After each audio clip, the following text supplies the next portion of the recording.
On this video today, what I want to do is I want to give parents some tips on how they can encourage and support their kid in art. And a lot of these came from just personal mistakes as well as what I've seen work teaching hundreds of kids the last several years through my art classes. As a dad, one of the hardest things, especially as an artist's dad, is looking at their work.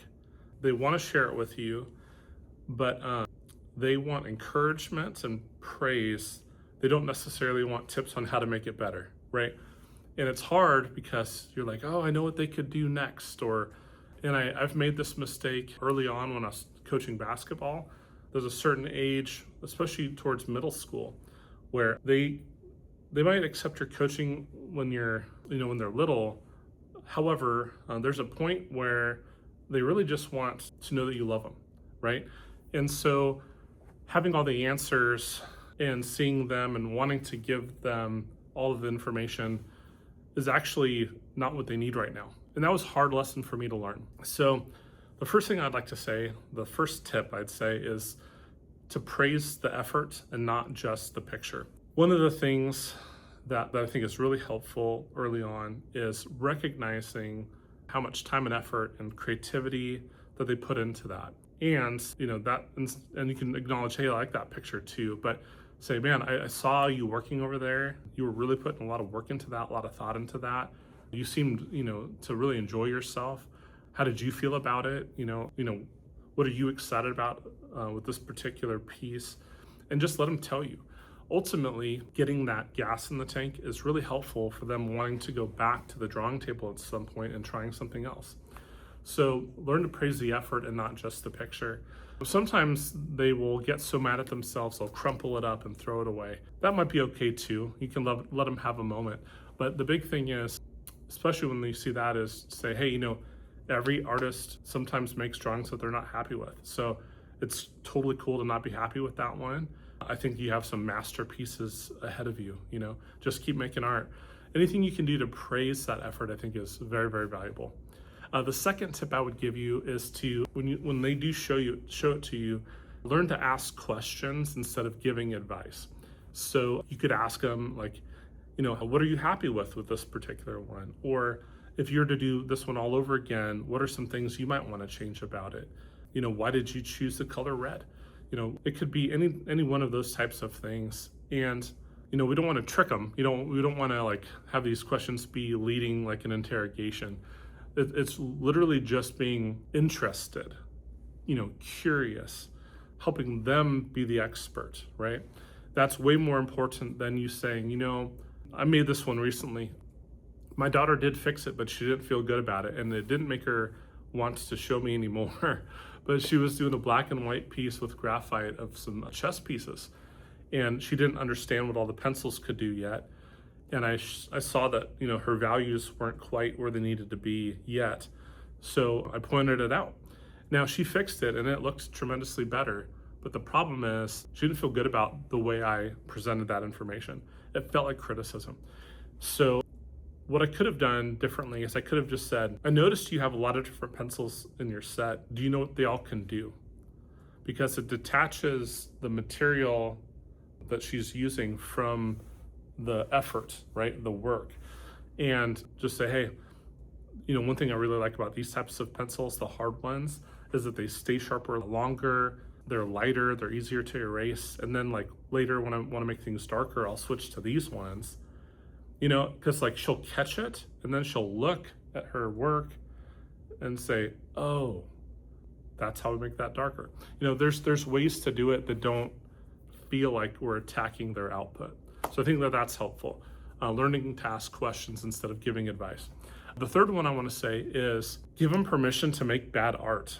I think that I have had retired people in my classes that were so criticized so harshly when they were younger that self-talk was just so awful. And I'd see them getting to a point of tears in the class, not from anything I said or anyone in the class said, but literally memories of how they were just verbally abused. And so I'm like, man, that is so far from what kids need, right? What they need instead, because this is actually how it works, is giving them permission to make bad art. As a basketball player, if you're in a shooting slump and you have a really good coach, that coach will typically trust you enough to let you keep shooting until the rhythm comes back. Now, the truth is, you might have a bad game. You might just shoot poorly that game, but they're never going to tell a good shooter to stop shooting. You know what I mean? They're going to say, I believe in you, right? You have permission to miss some. And I think that is super important to fostering this desire to keep going even when they make mistakes. The next one I'd say is provide opportunities, not pressure. So sometimes what happens is we see our kids, well, for me as an artist, I see it, and I think parents that are not artists still see the same thing, but we see this interest forming at an early age, and we see the talent, like they're catching things that our other kids are not catching. Like we know they're ahead of the curve. And one of the hardest parts is as soon as we catch it, getting so excited about it that it turns into this feeling of pressure about what they should become and what they could become. And it's awful. It's hard because we mean well, we desire to foster it, but the way we end up doing most of the time isn't super helpful. Instead, one of the things I think is helpful is providing more opportunities. Do they have enough stuff? Pencils, paper, canvases, whatever they need, whatever the supplies are. Are you taking them on little field trips? Like me and my daughter, who's super interested in art, I'm going to take her to the Seattle Art Fair and just walk it together. And I don't want the whole thing to be me giving her some dissertation of all my opinions about all of the artwork in the room. I want her to actually just experience it. And then I'm going to try to ask her, what did you like about the fair? And did any pieces catch your attention? What feeling of failure in short things allows them to win later in the big things. In the same way that if a kid is learning to walk, they're going to stumble a few times and fall until they capture walking. So I don't want to prevent them from falling. I want to allow them to fall and own it, right? It's okay. It's okay to feel that because that's actually what's going to make you better. So the last one I would give you is remember why they're making art in the first place. They are not thinking about their careers. They are not thinking about making money in the world. They are not thinking about anything other than somehow they saw that this was a thing you could do and the materials were available to them, and they're just doing it. They're just in it. They're doing it because it feels fun, right? Not everyone's going to want to be a professional artist, but I think millions, if not billions of people should make art, right? The money is not the only goal. Like there's a lot of professions you could do. There's lots of things you could do for money, but there's a lot of ways that art could help you in all those other professions. So my wife has this rule, because she was a band kid, that every one of our kids is going to do band. Why? Not because they are all going to become musicians one day or even want to pursue that long term, but because she knows that there are certain things in band that could benefit literally every kid that tries it. So she makes sure that our kids try it for a while. There's probably a point where if they wanted to give up and say, it's really not for me, I want to take those hours and put them here instead, she probably would allow that. But not in the beginning. We put it in there. Same thing with sports. We want kids to try sports, not because they're all going to love it, not because they're all going to be great at it, but because it is good for them. The big idea I want to leave you with today is to focus on encouragement over results. What a kid needs, and actually adults need this too, is we need reasons to keep going. And typically the reason is joy, right? I do it because I want to. Make art because I love it, because I feel like I have to. Not for anyone else, but because I would feel bad if I didn't make the art. Like I want to make it because I have all these ideas and things I'm excited about, and it's a way that I can express things. There's all these reasons that I want to do it. But I often wonder what would have happened to me if I had just had someone harping on the results all the time. It's not good enough yet. It's got to be better. It's got to be better by this time frame. If it's not, if it's not quite at this level, you're not going to make it.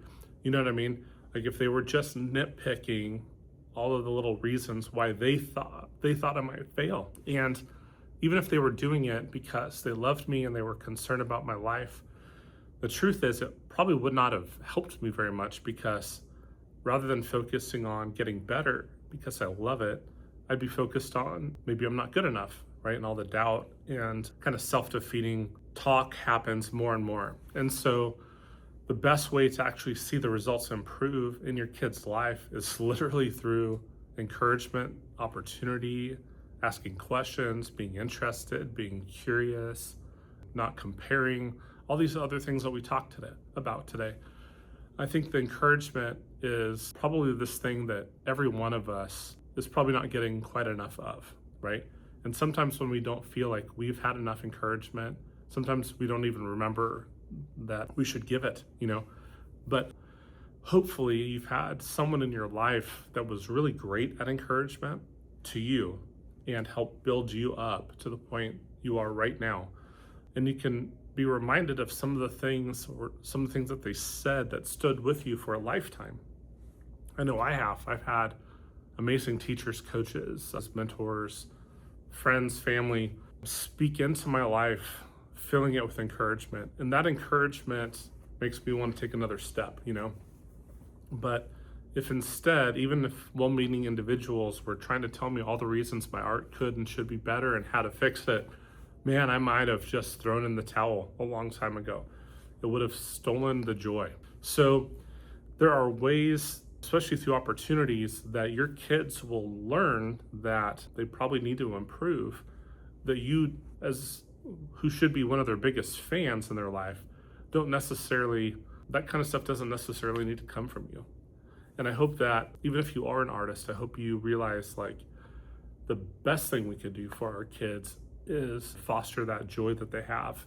And one of the best ways we could do it is through encouragement. So I hope that helps today, and look forward to seeing you on the next video.